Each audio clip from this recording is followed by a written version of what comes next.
What if Canada's next Prime Minister wasn't a career politician?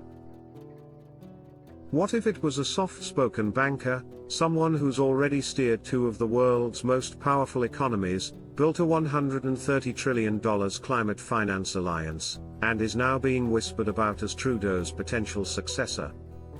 That man is Mark Carney. And while you might not see him in flashy debates or viral TikToks, behind the scenes, he may be shaping Canada's future more than you think. So who is he?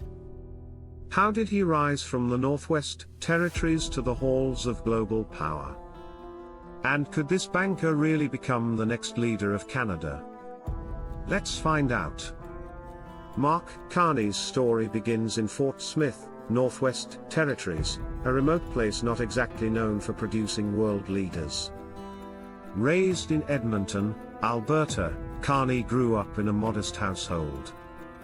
His father was a school principal, his mother, a teacher. From the start, Mark was known for two things: his intelligence and his discipline. He wasn't loud, but he was thoughtful, strategic. The kind of person who didn't rush to speak, but when he did, people listened. He went on to earn a degree from Harvard in economics, followed by a master's and PhD from Oxford. While most of his classmates were still figuring out what to do with their lives, Carney was already working at Goldman Sachs, navigating complex global deals across London, Tokyo, and New York. By his 30s, he was a millionaire. But money wasn't what drove him. What drove him was impact. In 2008, the world was falling apart. Banks were collapsing, economies were crashing, and people were panicking. That's when Mark Carney was appointed governor of the Bank of Canada. And guess what? While other countries were drowning in crisis, Canada, under Carney's leadership, remained steady. He cut interest rates quickly. He injected liquidity into the system. And he used a new tool called forward guidance, basically telling markets what the bank planned to do next, to calm uncertainty. It worked. Canada had one of the fastest recoveries among G7 nations. By 2011, Time magazine named him one of the 100 most influential people in the world. The Financial Times called him the world's best central banker. But his biggest challenge was still ahead. In a stunning move, the UK, yes, the United Kingdom, offered Mark Carney the top job at the Bank of England. It was historic. He became the first non-Brit ever to hold the position. Why? Because the British needed someone calm, competent, and credible. And Carney fit the bill perfectly. At the Bank of England, he modernized monetary policy, pushed for greater transparency, and became an outspoken voice on issues most central bankers avoided, like climate change and inequality. He even warned about the dangers of Brexit before it happened, calling it a major risk to the economy. That made him a target of criticism, but also showed he wasn't afraid to speak the truth, even when it wasn't popular. After stepping down in 2020, Carney could have joined any Wall Street firm and raked in millions. Instead, he went in a bold new direction: climate finance. He became the UN Special Envoy for Climate Action and Finance. His goal? Use the power of money to fight climate change. And he didn't stop at speeches. Carney helped launch CRANS, the Glasgow Financial Alliance for Net Zero. Over 500 institutions, managing more than $130 trillion, pledged to align their investments with net zero targets. His core belief is simple but radical: if we change how money flows, we can change how the world works. To him, climate action isn't just about activism. It's about risk management, smart economics, and long-term thinking, things he's been preaching his entire career. In 2021, Carney published a book titled Values, Building a Better World for All. It's part manifesto, part economic blueprint.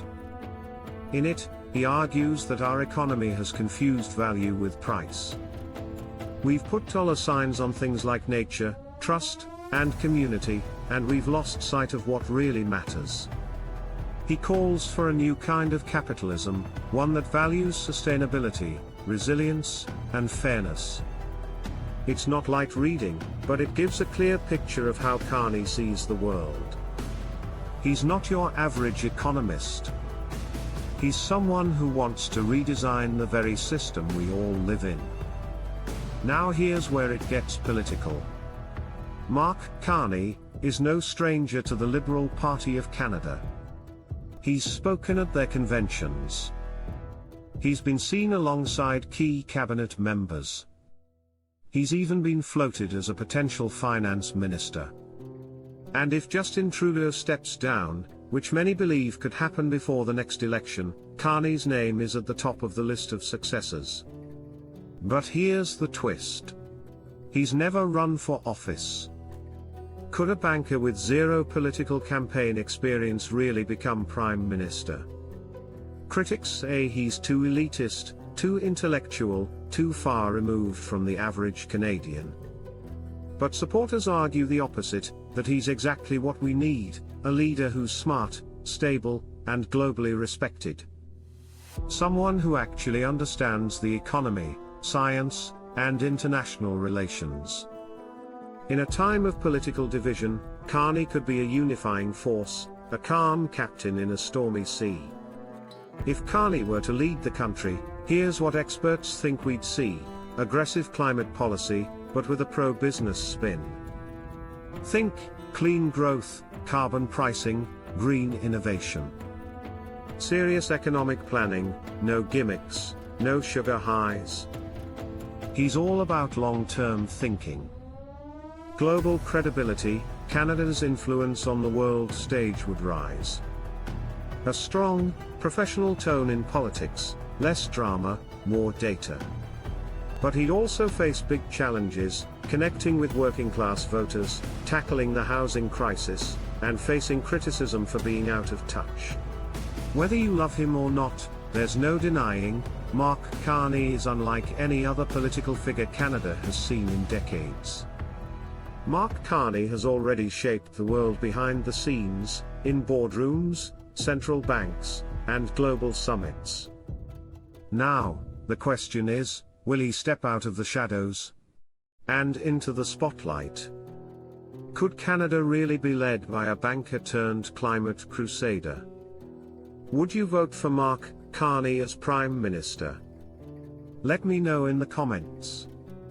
Smash that like button if you learned something new, and don't forget to subscribe for more videos about the people shaping our world.